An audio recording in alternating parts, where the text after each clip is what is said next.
সুনানে তিরমিজির বর্ণনা দেখেন, বিশ্বনবী যে আই লাভ ইউ বলতো তার দলিল শুনেন।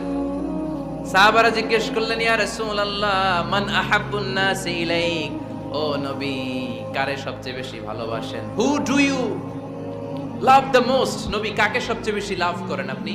সাহাবারা প্রশ্ন করলেন, ইয়া রাসূলুল্লাহ কাকে লাভ করেন বেশি? আল্লাহর হাবিব সাল্লাল্লাহু আলাইহি ওয়াসাল্লাম বললেন, আয়েশা, আয়েশা রে।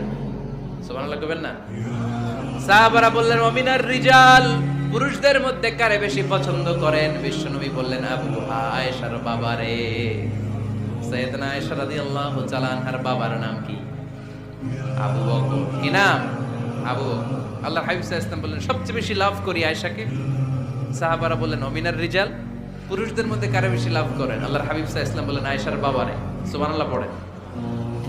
আম্মা জান আয়েশাকে বিশ্বনবী এত ভালোবাসতেন, আম্মা জান আয়েশা পেয়ালার যেইখানে ঠোঁট লাগিয়ে দুধ পান করতেন